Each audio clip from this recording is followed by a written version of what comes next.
Bismillahirrahmanirrahim. Assalamu alaikum. Welcome to Newsroom. I'm your host, Omar Khalid. But today is Friday, the 31st, rather Thursday, in fact, the 31st of August 2023. And these are the stories that we'll be discussing in detail during the course of the show. We'll begin, ladies and gentlemen, with the issue of the Indian illegally occupied Jammu and Kashmir, where the European Commission President Ursula von der Leyen and Vice President Joseph Borrell have expressed their commitment to address the dire human rights violations that have been going on in the Hill Valley. This is a very positive development as far as the European Union is concerned, and the acceptance of the fact that something needs to be actually done as far as these human rights brutalities that Pakistan has been highlighting since time immemorial of what is happening in the Indian illegally occupied Jammu and Kashmir is concerned. That, and of course the martyrdom, death anniversary of Sayyid Ali Gilani Saab, the APHC former chairman, that will be held tomorrow across the Indian Hill Valley. The importance of leaders such as Sayyid Ali Gilani remains paramount under the current circumstances in the Indian Hill Valley. Our second segment, ladies and gentlemen, concerns Pakistan's economy, the economic situation, the Pakistan rupee that extended its losses, sliding another 1.09 rupees against the US dollar in the interbank market. What is Pakistan's economic outlook? What needs to be done? Whether on the one hand we are tied by lenders such as the IMF, what can Pakistan do under the current circumstances in order to further strengthen its economy? We'll be talking about that in our second segment. Then we'll be talking about Pakistan's contribution to the United Nations peacekeeping missions. This is no secret. The United Nations has time and again highlighted that, and this has also been highlighted by caretaker Foreign Minister Jalil Abbas Jilani Sahab while he was talking at the United Nations peacekeeping preparatory meeting that was held in Islamabad today. He said Pakistan is a leading troop contributor, has a significant stake in the success of these peacekeeping troops. And finally, we'll be talking about Princess Diana's death anniversary, the 26th death anniversary of the Queen of Hearts. Princess Lady Diana, in fact, will be is being in fact commemorated today across the world. Lady Diana has caused quite a flutter across the world, not just because she was royalty, but because she was somebody who cared deeply for the people. She was also here in Pakistan, and she has worked specifically for the cancer patients as well and for other patients as well. She has shown that humanity has no creed, no caste, and that is what she represented, a true human being. And her death anniversary is being celebrated today, commemorated today across the world, including in Pakistan. Let's begin with our first segment, and that concerns the situation as far as illegally occupied Jammu and Kashmir, and the fact that finally the European Union or European Commission President and Vice President have highlighted the fact that they need to address the dire human rights violations in the Hill Valley. What can be done actually in order to address the dire human rights in the Hill Valley? More in the following report.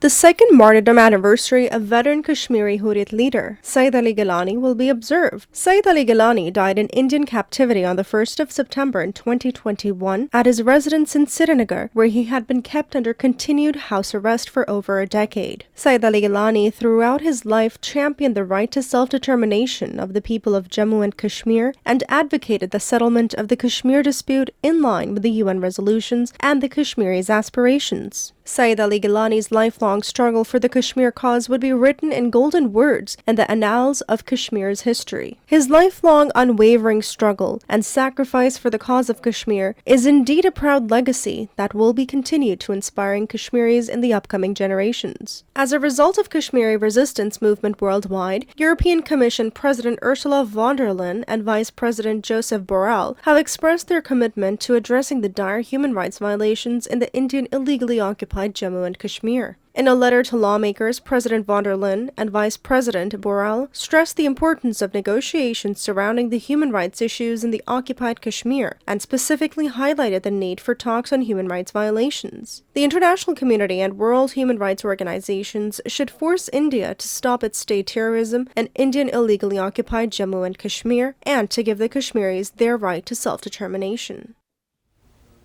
Naveed Aman Khan, who is a senior analyst, joins us in the studios. Naveed Sahab, thank you very much to have joined us. Naveed Sahab, let's begin with the contributions of Sayyid Ali Gilani Sahab, whose death anniversary is being commemorated tomorrow in the Indian Hill Valley and of course all across the world. The mission and the ideals of Mr. Gilani remain alive through the youth of the Indian Hill Valley, through the Kashmiris all across the world. How did, in your point of view, Mr. Gilani become a symbol of Kashmiri resistance? Ali Gilani's all the efforts will be remembered for a long time in the history of Kashmir, in Pakistan as well, and even in the world, because he has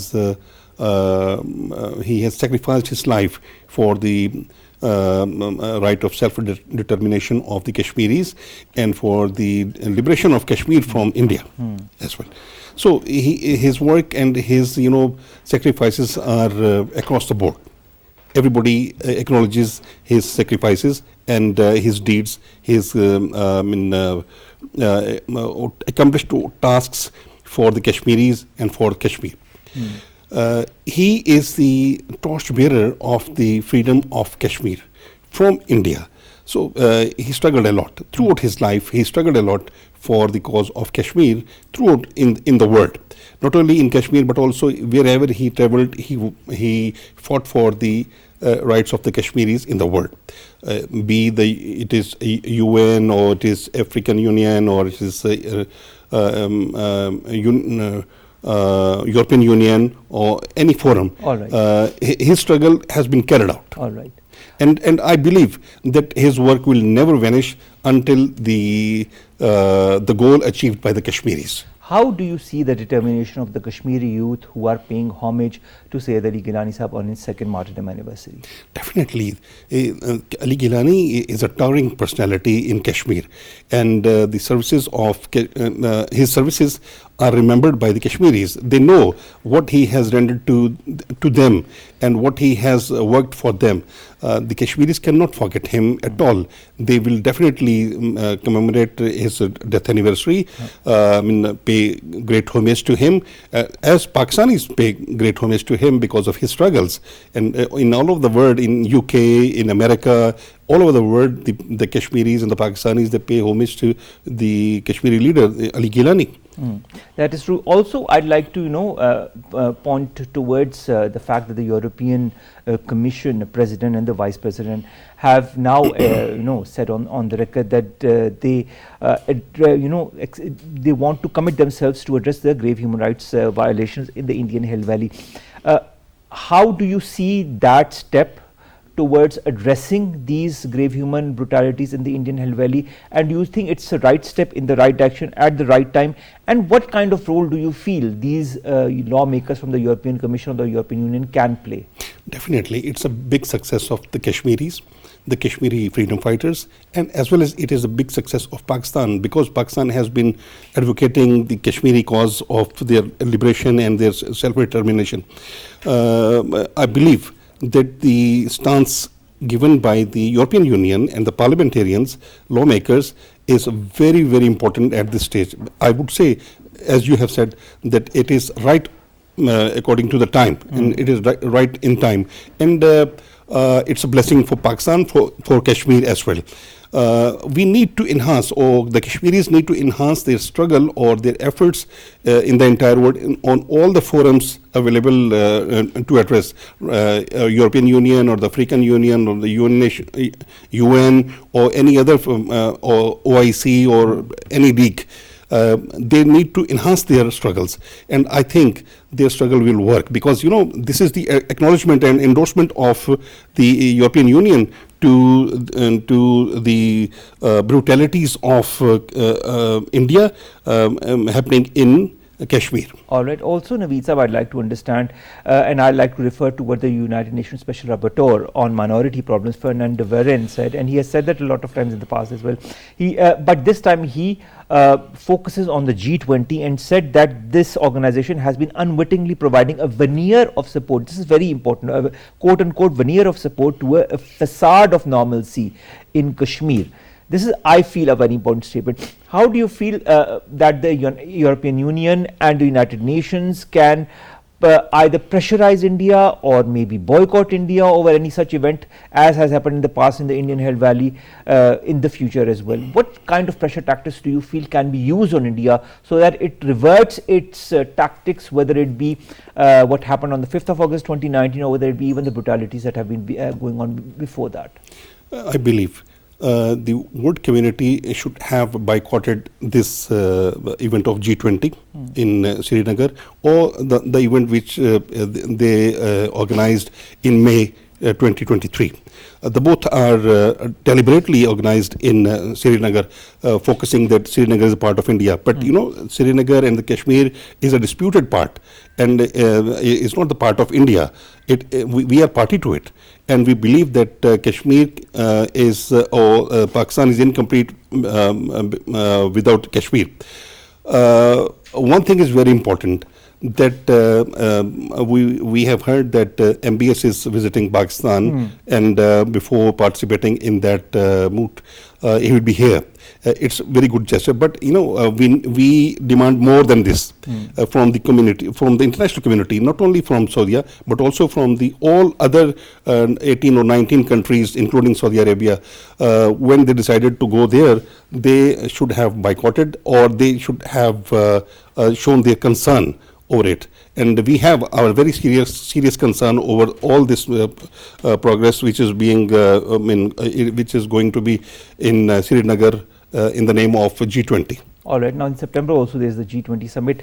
West, we've seen through various fora, through various points of views, and through various addresses that it considers itself to be a champion of human rights. Despite that, the human rights abuses that have been going on in the Indian Hill Valley have not had any impact whatsoever on these so-called human rights champions in the West. How, in your point of view, can the West address these human rights issues in a correct manner on India? We have the G20 summit happening next month there. Do you feel that could be a good occasion? Definitely, that would be a very good occasion to be addressed. And India portrays its double-edged picture in the world. On one side, India says that India is biggest democracy in the world. On the other side, India goes for the brutalities and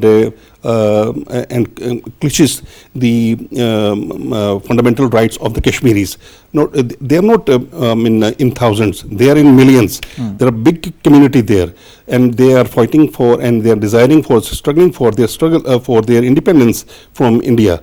And it should be taken in notice, not only from by the Indian government, but also the entire international community should take notice of it, and should remind Indian government to take care of the rights of the Kashmiris as per their wills and wishes. All right.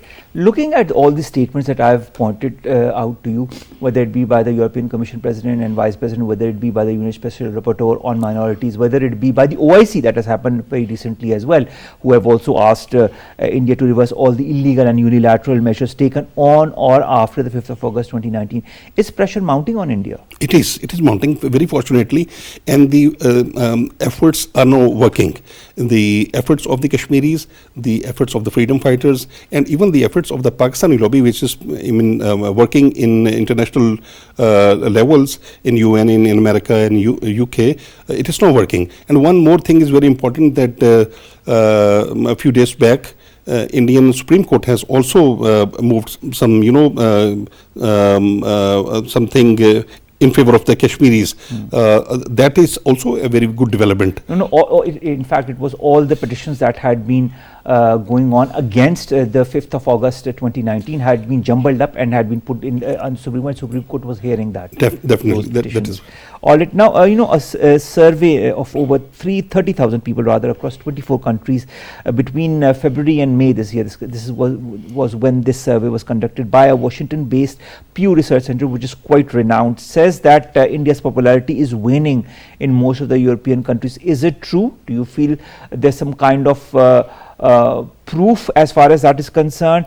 And do you feel what is happening in Indian illegally occupied Jammu and Kashmir is contributing towards this tarnishing of India's image abroad? It is.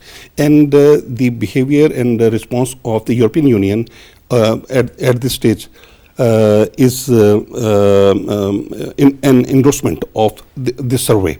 It shows that India in European Union and in the international community is now not as successful as it has been in the past as far as the Kashmir issue is concerned. Now I think they are now believing that India is doing brutalities and is affecting the right of self-determination of the Kashmiris. So this survey is based on truth. All right. But does it have any impact, surveys like it will Because definitely. the fact also remains, Naveed Saab, that so many reports have come out, whether it be by the United Nations Human Rights Commission, whether it be by all the leading NGOs across the world. Do you freely feel, I understand that all these reports are based on facts, figures, truth, but do they have any practical implication or effect on what is going on in the Hill Valley? It definitely affects, all the forums, all the surveys, and all the behaviors and concerns of different personalities or different politicians, different, head of the states matter. I believe that this struggle, if continues, India will be, on back foot on Kashmir.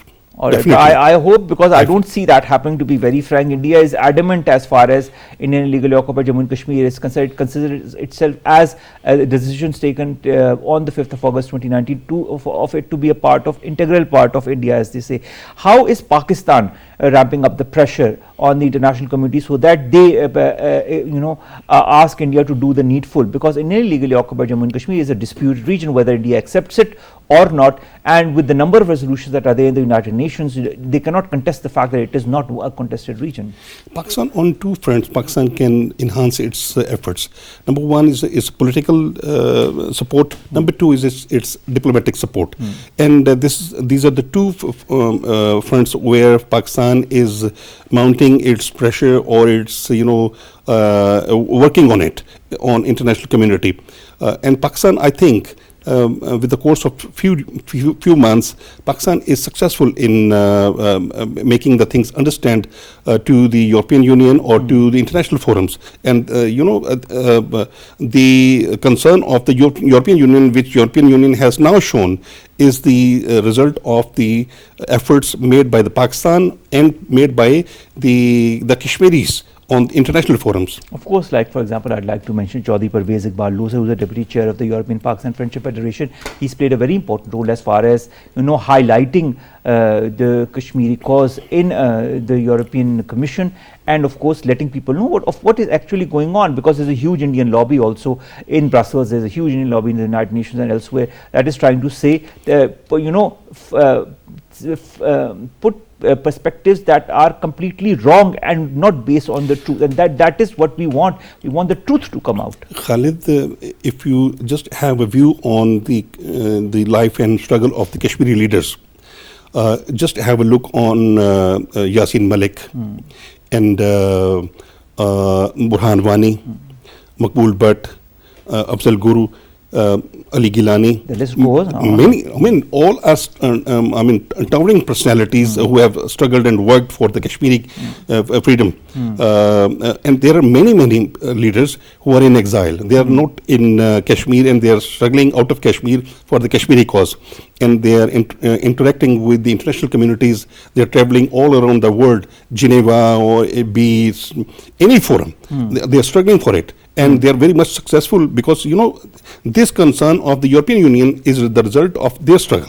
Fine. Last question, short answer, Naveed Saab. Tomorrow is the second martyrdom anniversary of Sayyid Ali Gilani Saab. Do you think that his work, the effort that he put in, the passion that he had for the right to self-determination for the people of illegally occupied Jammu and Kashmir, does that struggle go on with the new generation? It will go on, and it is an inspiration for the upcoming generations of Kashmiris. The new Kashmiris, the young Kashmiris, they get inspiration from his struggle, and they feel that his work is the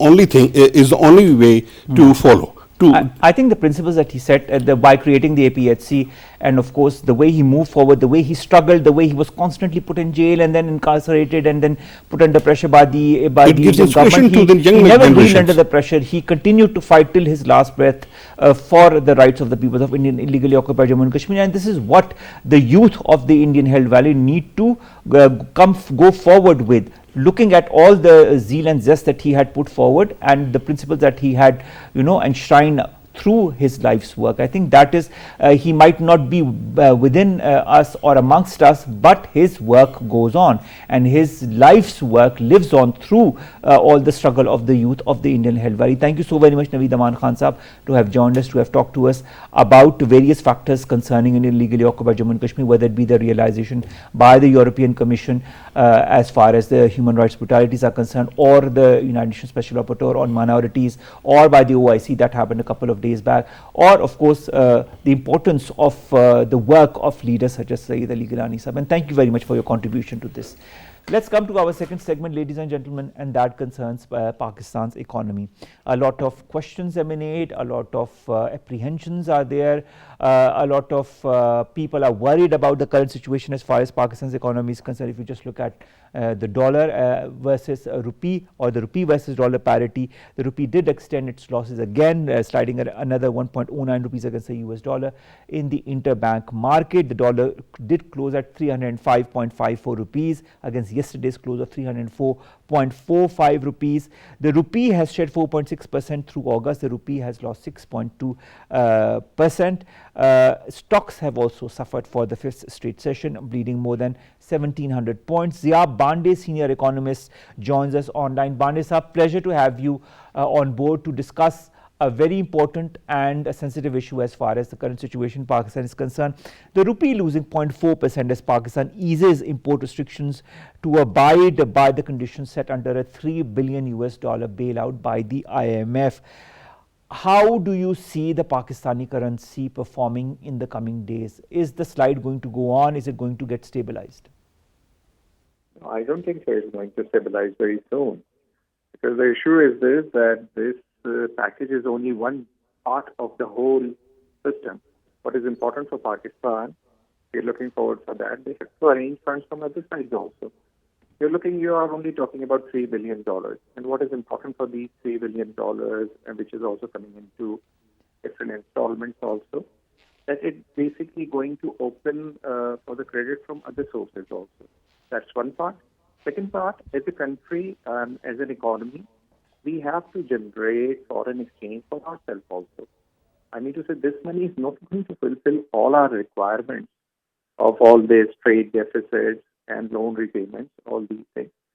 So that is what the catch is all about. That's why we are facing all this pressure also from the market, that it's only one bit which we have done, but the other bit is not coming up so soon. All right. Now, Banday Sahab, I'd like to also understand, not only is the rupee being devalued, which is increasing the inflation, but the central bank is also raising the interest rates to mitigate the repercussions of this depreciation of the local currency. In your point of view, what kind of steps could be taken, should be taken to stop or to curtail this devaluation? Look, it's a difficult take, because you have got different, approaches of going to do it. The fundamental part is this: the real economy has to perform. If real economy is not performing, all these administrative measures have got their own limitations also. We need to understand. And this economy, which is going in the tailspin, is not going on today or a month or 2 months. You also know it. It's been going on for about over 2-3 years like that. And unfortunately, whatever the steps has been taken by the government and around us, we are unable to work out those things. We are unable to get ourselves out of this pit. So what is immediately, if you are talking to me, that what should be an immediate measures by the state bank? What can state bank can do? I mean to say, today or yesterday also, if you read the statement, all these caretaker government officials and ministers, they are saying that our hands are bind. They are bind by the IMF conditionalities. And for anything, they have to go back to IMF and to take the permission to do anything out of that. So what can they do? Can they again stop these imports in the country? That's the million dollar question. Then you're going to ask, are they going to intervene in this forex market? That is also a big question, how they're going to do it. Because we don't have a lot of, foreign exchange reserves. And that's one point, foreign exchange reserves, even how we are going to convince IMF. So what we are seeing, that we are going in the free flow. If you look at this, we are just going in a free flow. I need to say that this thing is happening for the last over a week, what we are witnessing now. And it's sort of a meltdown. And that meltdown was stopped with cosmetic measures, not from some deep, reform. Just look at the sector, the power sector, what's happening in the power sector, the circular debt thing. And now the people are up in arms, but they are not willing to pay money for it. Now just imagine that if people refuse to pay money, where we are going to arrange the money for that circular debt, because that's what the HLCs which we have. That's a big problem for the government, and they are going to seek, the only thing which I understand, that they have to go and seek restructuring of things, restructuring of your loans, restructuring them even with these power companies also. That okay, we are bound to pay you as per our commitment, but as of today, we don't have the money for it, and people are not willing to pay for it. And we cannot even, charge taxes from the government. The government cannot collect taxes from different sections of the society. So it means that the only thing which you need a breathing space. And I don't think so with this current caretaker government, can they go for that sort of a deep sort of reform? I don't know whether they can support it or not. All right, Banday Sahab, also I'd like to understand the increase in fuel prices, the increase in power prices in the global markets. Do you feel that is further going to exacerbate the current situation as far as our bills are concerned and the fuel prices are concerned in Pakistan? Obviously, as you know, we are import-dependent country as far as the fuel is concerned. Any change in the international fuel prices is going to impact us. That is one area we were just talking about it. But it is, as you know, is that any impact on the fuel prices, any acceleration in the fuel prices has a much on the other economic sectors also. And we already on the slowdown. If you know that last year our growth was 0.29%. As independent economists are saying that we have been contracted in economy. And the way the situation is coming up, I don't know whether we are going to, fuel dependency and everything. One thing which is, which has to be very clear, this increase in fuel prices, is going to affect many countries. But those countries are not that much affected as we are affected. Just look at the power prices, which we are looking at this right now. As power prices, you need to increase the fuel prices. The power prices, as of today, when I am talking to you, we are about 4 times more expensive than India, as far as the power prices are concerned. And that's the question.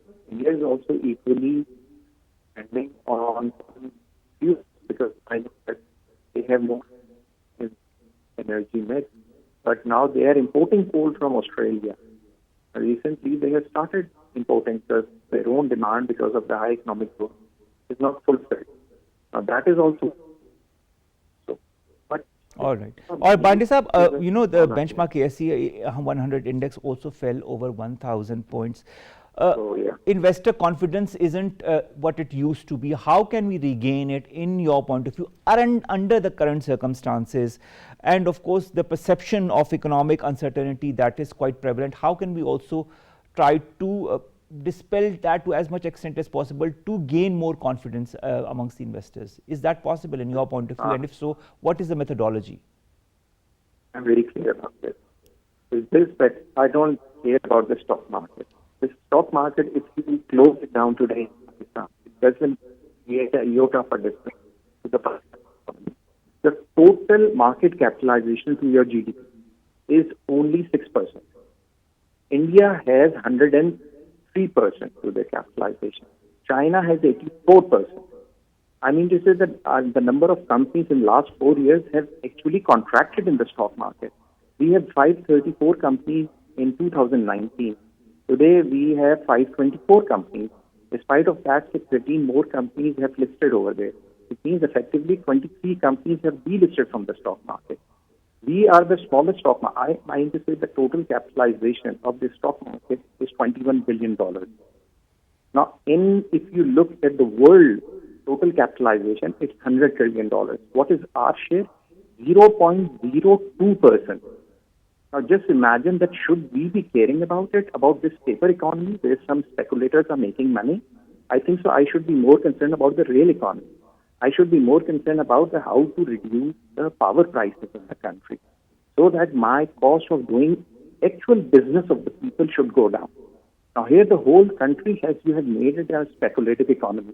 Invest in stocks, invest in real estate, investment in any speculative enemy where you get quick money. But that is what the crux is all about. All right, you talk about the real economy, and you say we need to move towards strengthening our real economy, and that is the crux of the matter. How, in your point of view, and as an economist, under the current circumstances, can we move forward in the right direction? What would be your suggestions? That's very simple. The important point is this: that you had a very lopsided taxation structure. The taxation structure, which is very much loaded against the business side, against the entrepreneur side. You have, I mean to say, in your economy with this tax structure, can you create a purchasing power where you have an 18% GST which you have posed on these bills also? In India, we have 5% on these electricity charges. Now, somebody asked me why 18% and why they have 5%, and they're making cheap electricity for their consumers. Now, that is the question people need to ask. It's not what your godfathers are giving you these solutions that, okay, we follow all this free market principles and those gimmicks. Look, we are a semi-capitalist society. We are not even a capitalist society where you have a rentier speakers and mixes with corrupt officials and you are running an economy. And you are asking me that what should be done. Simple as that. You have to reduce these indirect taxations on the economy. You have to bring all these real estate under your, taxation, heavy taxation on all unproductive activities, economic activities in this country. If you don't do that, you will be talking about after 6 months also how to go another round of IMF program. Simple as that. We are in a perpetual, borrowing stage in this country. All right, Banday Sahab, also, we see the current situation as far as electricity bills are concerned. We see the concern of the people. And of course, there are other issues apart from that as well. There is talk of food inflation also because of these energy price hikes, weaker rupee, uptick in international commodity prices. Let's come to the food inflation. Do you feel it can be tackled, or do you feel this will take some time to stabilize itself? Look, but food is a daily item, okay? Any structural changes in any economy doesn't take overnight. I mean to say, if we start doing something today, so it means its outcome is going to take after a year, 2 years, 6 months, whatever the time. So what is this? That whatever existing resources which we have, I mean to say, if we are talking about the food ecosystem also, what is available out there? How to make it work in favor of the people? How we can reduce the food inflation in the country? That is what the question is all about. Yes. That is directly linked, as you have very well said, it is directly linked with the fuel prices also. And obviously there are other anomalies and inefficiencies in the system also, which are not going to overcome in a span of 6 months or 3 months time. It's going to take more time. And already, if you know, the government, they have a very much focus on agriculture sector also, which is very good. As far as the government, you can see that. But I know that the fruit of those efforts are not going to come overnight. So what is important as of today is that how can we work out these fuel subsidies to these people? And if you are going to give them fuel subsidies so that we can reduce the food inflation, somebody has to tap that bill. Now, as a government, you have to think that who is going to bear that bill? Are the people of Pakistan, the common citizens, or the privileged elite? That's what the government has to decide now. All right, thank you very much, Banday Sahab, to have given your point of view as far as Pakistan's economic outlook and the current situation is concerned. That was senior economist Zia Banday enlightening us with his point of view as far as Pakistan's economic situation is concerned. Let's come to our last two stories. The first concerns the United Nations peacekeeping mission, where the caretaker for Mr. Jalil Abbas Jilani Saab, while addressing the United Nations peacekeeping preparatory meeting in Islamabad, said that Pakistan was a leading troop contributor and has a significant stake in its success. He said our participation in the United Nations peacekeeping spans over 6 decades and is a tangible manifestation of our contribution to the maintenance of peace and security in line with the Charter of the United Nations. He also said Pakistan is proudly contributing over 4,000 troops to various ongoing peacekeeping missions. It's no secret that Pakistan is one of the leading contributors as far as United Nations peacekeeping missions is concerned. And what Mr. Jalil Abbas Jilani has said is just an affirmation of all the efforts that our Pakistani peacekeepers have been doing since the last few decades. Let's come to our last story, ladies and gentlemen, and that concerns a lady who has created an impact across the world. Her 26th death anniversary is being observed all across the world, including in Pakistan today. Her name is something every child knows, Lady Diana. British royalty Princess Diana Spencer was born on July 1, 1961 in England. Diana, Princess of Wales, was one of the most adored members of the British royal family. She was daughter of Edward John Spencer. She became Lady Diana Spencer after her father inherited the title of Earl Spencer in 1975. Although she was known for her shyness while growing up, she did show an interest in music and dancing. Diana also had a great fondness for children. After attending finishing school in Switzerland, she moved to London. She began working with children, eventually becoming an assistant at Young England Kindergarten. Diana was no stranger to the British royal family. Having reportedly played with Prince Andrew and Prince Edward as a child in 1977, she became reacquainted with their older brother, Prince Charles, who was 13 years her senior. As the heir to the British throne, Prince Charles was usually the subject of media attention. Lady Diana and Prince Charles got married on July 29, 1981. The ceremony was broadcast on television around the world, with millions of people tuning in to see what may consider to be the wedding of the century. In 1982, Diana and Charles had their first child, Prince William. He was joined by a brother, Prince Henry. More than 2 years later, on September 15, 1984, she began to develop and pursue her own interests. Diana served as a strong supporter of many charities and worked to help the homeless. She devoted herself to her sons and to charitable work. It was 31st August while visiting Paris. She was involved in a car crash after trying to escape from the paparazzi early in the morning. Diana initially survived the crash but succumbed to her injuries at the Paris hospital a few hours later. News of her sudden, senseless death shocked the world.